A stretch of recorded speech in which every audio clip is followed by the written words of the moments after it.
इस देश में अभी तक हमारे सभी संत ओम देवो शांति अंतरिक्षगुम शांति पृथ्वी की शांति आपात शांति करते आए, उसके बाद ये हाल हुआ है।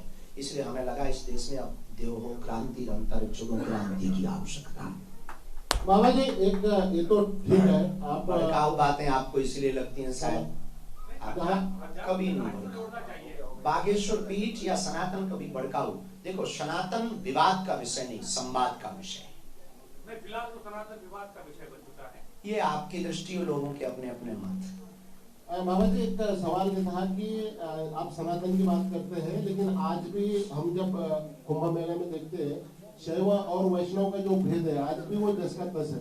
तो आप जैसे महात्मा क्या इसमें रखते हैं भविष्य में कि आप प्रयास क्यों नहीं होते आपके जरिए से एक करने? हमारी प्रार्थना यही है कि सभी की एकता में ही पूर्णता है और पूर्णता में ही परमात्मा है, और तभी अपने जीवन काल में क्रांति होगी, सनातन बचेगा जब तक ये छोटे छोटे मतभेद दूर नहीं किए जाएंगे। शैव और वैष्णव पर तो हम कुछ नहीं कह सकते, ऐसे अनेक जगहों पर देखा जाता है, जातिवाद ये भी देखा जाता है, अनेक मंचों पर छोटे छोटे मतभेद बने हुए, लेकिन बागेश्वर बालाजी की प्रेरणा से हम अनवरत प्रयासरत हैं सबको एक किया जाए। इसके लिए हम अपने जीवन के अंतिम क्षण तक प्रयास करते रहेंगे। आप सनातन धर्म के प्रचार और प्रसार के लिए लगातार घूम रहे हैं, आप हिंदू राष्ट्र की बात कर रहे हैं, तो फिर 2024 में आप लोकसभा चुनाव क्यों नहीं लड़ेंगे? चुनाव लड़ने से हिंदू राष्ट्र नहीं बनता। चुनाव लड़ने से अगर हिंदू राष्ट्र बने तो आप ये गारंटी लो तो हम लड़ जाएं। चुनाव लड़ने से हिंदू राष्ट्र नहीं बनना है, लोगों के विचार परिवर्तन से हिंदू राष्ट्र बनना है, हिंदुओं की जागृति से हिंदू राष्ट्र बनना है, हिंदुओं की एकता से हिंदू राष्ट्र बनना है। इसलिए चुनाव से हिंदू राष्ट्र नहीं। तो 2024 में आप चुनाव नहीं लड़ेंगे, लेकिन जो हिंदू उन सभी का प्रचार करेंगे। हम प्रचार किसी का नहीं करेंगे, हम तो सिर्फ हिंदुओं को जगाएंगे, न किसी पार्टी का न किसी व्यक्ति विशेष का। जो स्वभावश कथा मानने आए, आप आओ हम आपकी कथा करेंगे, आप आओ हम आपकी कथा करेंगे। हम हर पार्टी की कथा करते हैं, हम कथा के माध्यम से हिंदुओं से जुड़ने का हमें मौका मिलता है, अपनी बात रखने का कहने का एक समय प्राप्त होता है, और उसके जरिए हम अपने संकल्प को पूर्ण करते हैं।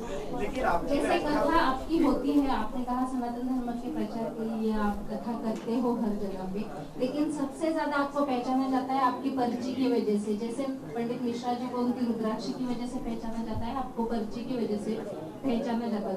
ये पर्ची का चमत्कार है, इस वजह से आप इतने ज्यादा फेमस हो गए हो और लोग आपके पीछे दौड़ रहे हैं, ये सवाल मुझे पूछना है। ईश्वर की कृपा है, हनुमान जी की दया है। फेमस वन नाइट स्टार इस देश में बहुत लोग बने, लेकिन आज पूछो कितने। और सोशल मीडिया के जमाने में फेमस होना बड़ी बात नहीं है, टिके रहना बहुत बड़ी बात है। और आपके मटेरियल में दम होगा तभी टिकोगे, और जो सत्य की बात बोलेगा इस देश में वही टिकेगा। और हमें लगता है कि पर्ची महत्वपूर्ण नहीं हमारे लिए, कथा महत्वपूर्ण नहीं हमारे लिए, सनातन की बात जो हम कर रहे हैं उस कारण से लोग जुड़ रहे हैं और जाग रहे हैं। और ईश्वर करे ये हम मरते दम तक ना छोड़ें। सर मध्य प्रदेश की पर्ची कब निकाल रहे हैं आप? सभी लोग जानना चाहते हैं। आप लोग जानबूझ करके लौट फिर करके केवल चुनाव पर क्यों आते महाराज? उसके अलावा भी देश में कई मुद्दे, हम कभी चुनाव पर बोलते नहीं दरअसल। हमने एक अपने आप में ही एक अनुबंध कर रखा है कि हम किसी भी पॉलिटिक्स पर और किसी भी राजनेता पर कोई टिप्पणी नहीं करेंगे। सबके मन की बात है, आप शादी कब करते हो? ये हमारे मन की है कि आपके मन की? जब होगी बड़े शोर शराबा से होगी, ये बहुत घिसा पिटा पुराना क्वेश्चन है और इस पर बहुत बार प्रति उत्तर दे चुके हैं। और शादी के लड्डू जिसने नहीं खाए वो भी रो रहा है, जिसने खा लिए वो भी रो रहा है। तो माता पिता गुरु, ये तो विनोद की बात थी, हंसी की बात थी।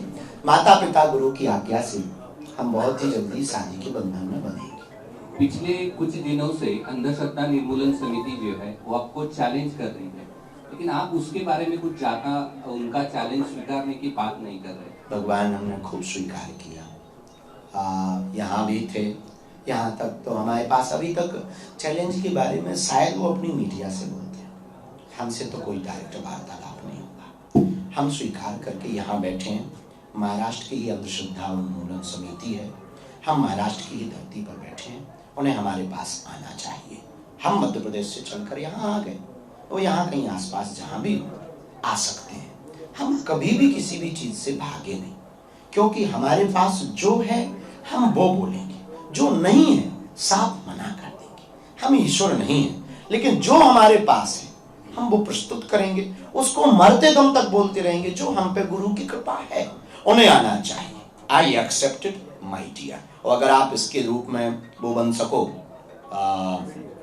मेडिटेटर, उसको एक कहते हैं डाकघर या फिर दूतवाहक, दूत बन सको तो आई नो।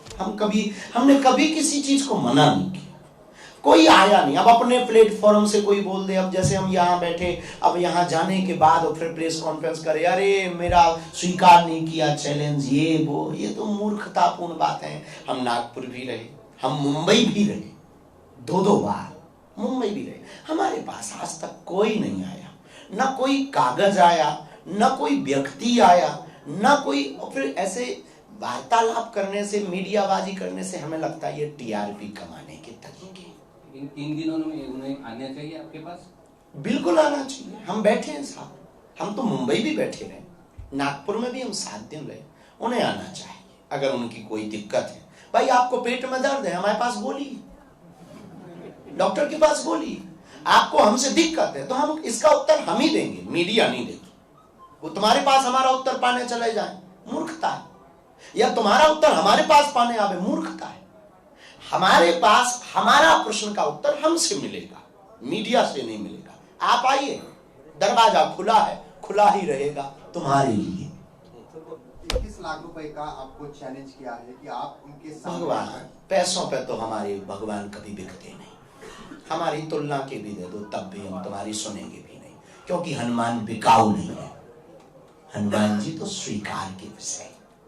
बाबा जी, आप कहते हैं कि किसी बाबा के सहारे इलेक्शन नहीं जीतना चाहिए, लेकिन आपके भक्तगणों में बहुत ज्यादा पॉलिटिशियन है। वो अपनी अपनी श्रद्धा है, आप बन जाओ।